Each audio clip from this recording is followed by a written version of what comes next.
What's going on, guys? It is Mike with Mike's Moto Madness, and I am starting out our first ever crappy cars.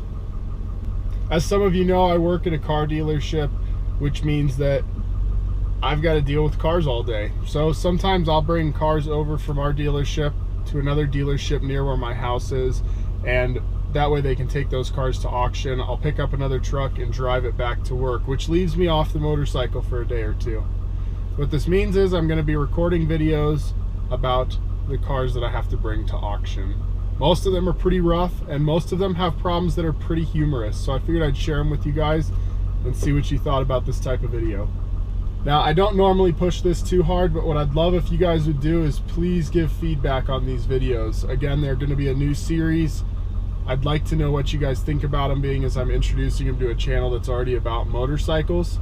Eventually, I plan on bringing cars to the channel. I plan on getting a car of my own and having it be a nicer, faster, interesting type car, but I figured I would kind of play around with these videos and see what you guys thought. So please make sure to leave a comment down below. Go ahead and smash that like button if you like it, and I hope you guys enjoy the video. We're going to go ahead and check out our first crappy car. Alright guys, here is crappy car number. This here is a premium 2002 Volvo S60. As you can see here, it is in pretty great condition. It's got some good paint fade right there going on the hood.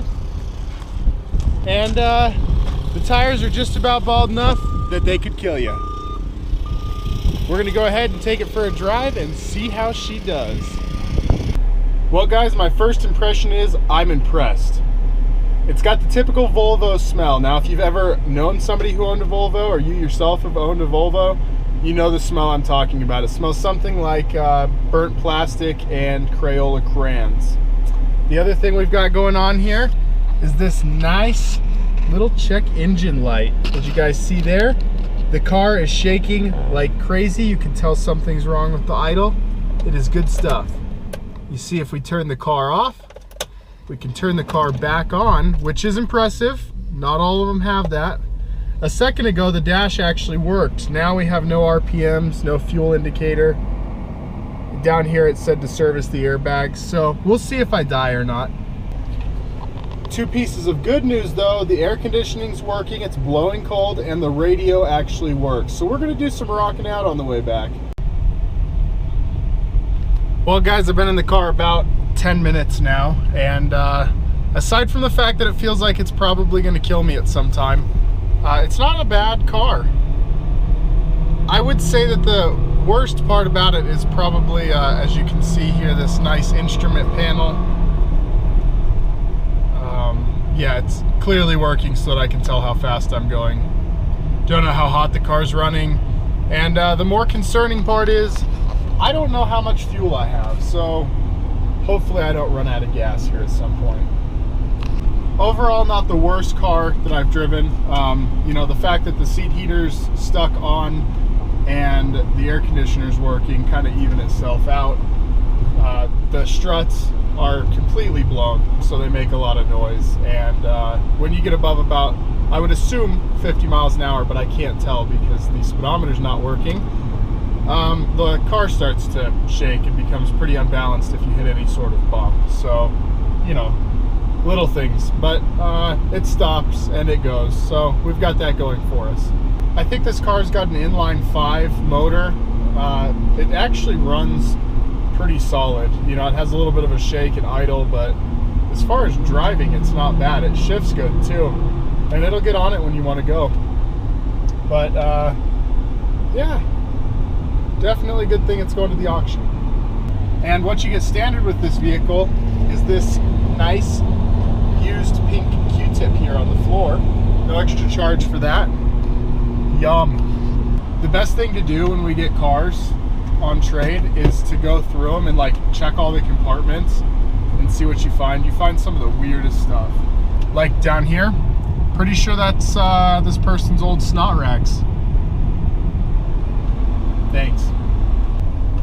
I'm gonna see if you guys can hear this or not, but if you open the glove box, the air actually gets louder. think the air's blowing through the glove box. Again, no extra charge. The nice thing about the speedometer being broken is that if I feel like we're going slow, I can just decide to pass. Except that the car won't actually gain enough speed to pass. It's good. We are now going to get on the highway for a brief period of time. And I'm kind of scared. Here we go. Oh, that is a horrible noise. To the floor right now. Still trying to get into traffic. All right, there we go. That should be about the speed limit. Not totally sure. I feel like car vlogs are even more awkward than moto vlogs on my motorcycle because I have to hold up this stick in the car, and everybody that passes by is like, what in the world is that guy doing? He's talking to himself, he's holding a camera. Especially the old people, they really seem to not understand what's going on. I do hope that I don't lose the camera doing this because I have to demonstrate to you the best part about this car.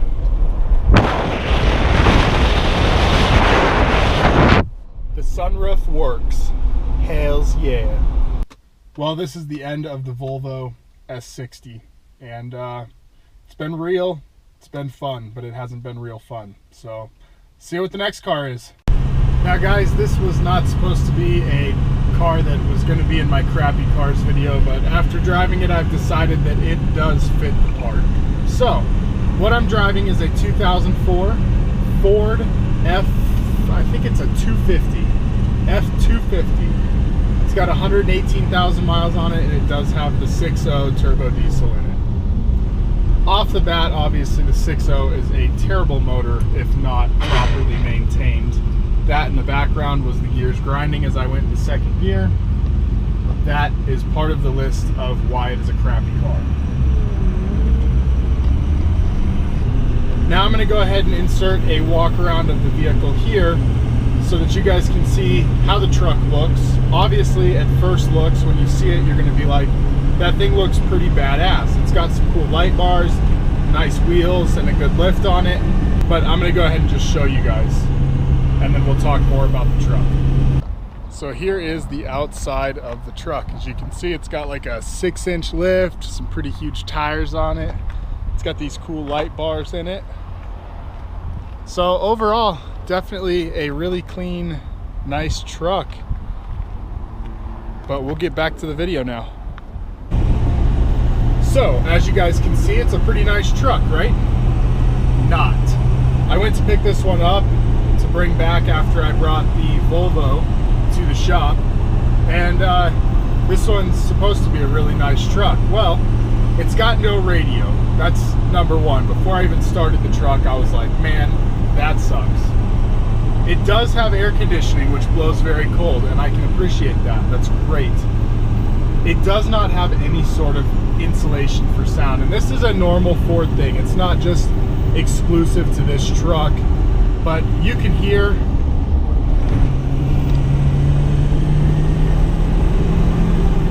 not at all a quiet ride. One of the far worst traits about this truck is actually the transmission itself. Aside from the gear pattern being weird as all hell, anytime you put it in second, which is actually what you have to start in because first is a granny gear, it grinds bad. It doesn't matter if you're moving. I tried going from first to second. I tried going from second from the start, but listen to this. Clutch is all the way in. Oh, it actually did not do it that time. I'm impressed. I think one of the bigger problems is that I'm just not a Ford fan. I don't think that these trucks run good to begin with. So to be in one that's got all this aftermarket stuff on it, and it's had a bunch of things done to it, I really just do not like these trucks. Right now, because of the oversized tires, it feels like I'm driving a basketball when I'm going only 50 miles an hour. It just is horrible. The transmission is set up to where instead of a normal one where you would have 1, 2, 3, 4, 5, 6, and then reverse would be somewhere off to the side, this one's actually got, let me get a lane over here. This one's actually got reverse up and to the left, and you have to pull it from the middle 2 spots over, so it's up and to the left. Then you've got granny gear first down, second up, third, fourth, fifth, and then sixth is out here all by itself to the right. I don't know why they did that. And that's a Ford thing. That's not an aftermarket, yeah, the guy threw this thing in this truck. That's from the factory. They designed it like that. I do not know what engineer was like, yeah, let's just make it different than everything else. Why? Aside from all those things, the guy who owned it before apparently felt like cutting into the dashboard's a good idea for things like navigation. Now, when I started the navigation up, I was like, oh, this is pretty cool. The guy's got a power switch there that turns the nav on and off. As you can see, it's a nice little built-in nav. It's a Garmin Nuvi 1100. That is a 2010 navigation system. Now, don't get me wrong, the monster truck on the screen is pretty awesome. He definitely did not do a bad job picking that out. But if you're gonna put something permanently in the vehicle, let's make sure that you can actually update it. You can't update that Garmin Nuvi while it's in your dash. So it's now permanently fixed to the truck. Either somebody's got to replace the dash or just live with the fact that it's ugly and outdated for the rest of the truck's life. Why? Now the truck's acceleration's actually pretty nice. I'm gonna get around this corner and I will show you guys how it does.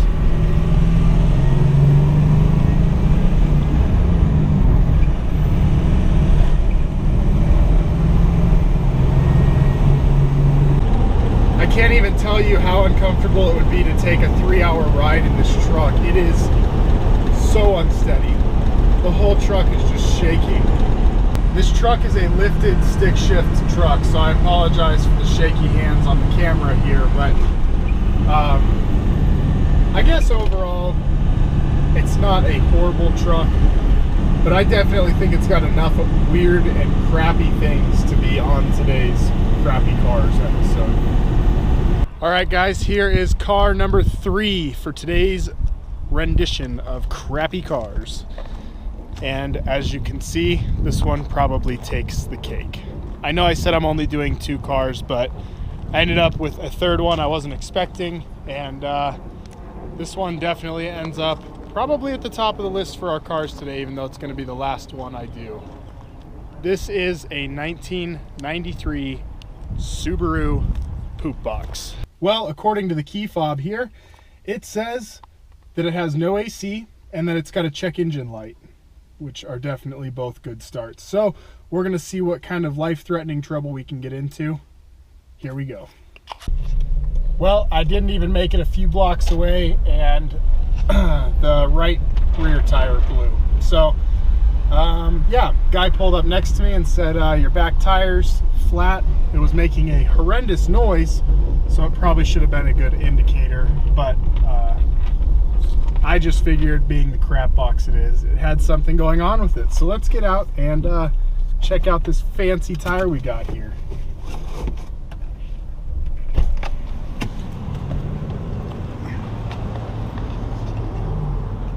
Alrighty, what do we got? Yes, that is flat indeed. So I think I'm going to try and find a gas station here and see if we can't go fill it up.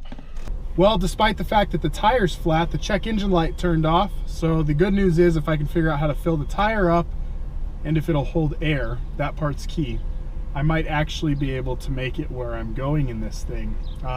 Bad news is, it smells like the devil's lettuce in this thing. Like, there probably is weed somewhere in this car. So that's great.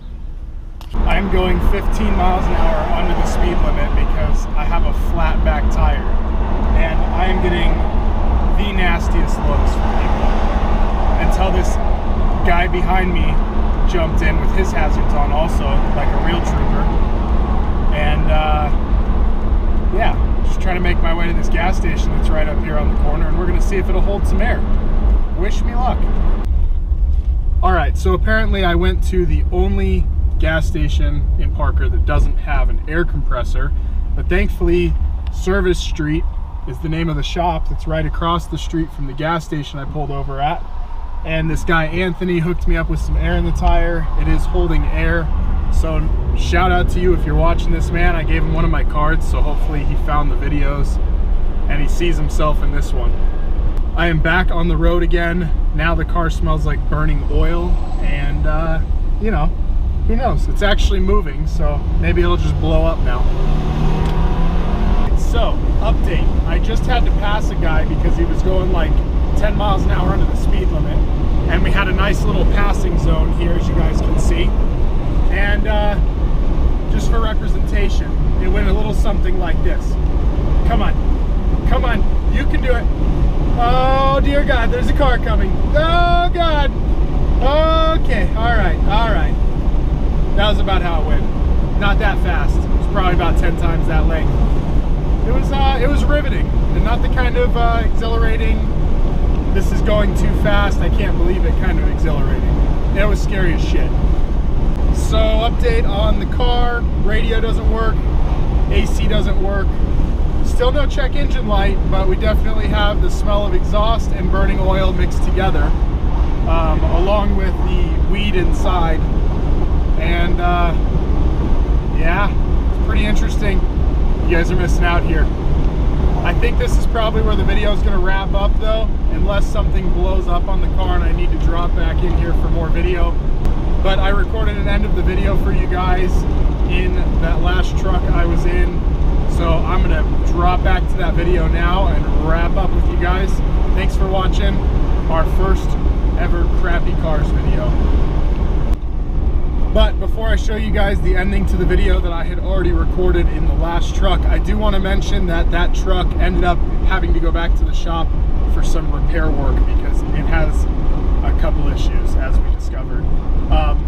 The other cars that I've shown you, the Volvo and this crapbox Subaru, are both auction cars. So just want you guys to know, my dealership does have some quality vehicles, just not the ones we send to auction. Here's the ending, guys. Hope you enjoy. Well, guys, I hope you enjoyed the first ever Crappy Cars video. I'm sure it's probably not going to be the best, but nothing is when you try it for the first time. So make sure to like this video. Please leave me a comment and let me know what you thought, good or bad. If you think I should include anything else in the videos or exclude something, please just drop a comment and let me know. It's the only way I get better is to get feedback. So thank you guys. If you haven't already, make sure to click that subscribe button and become a part of Mike's Moto Madness. Thanks for watching, and we'll see you next time.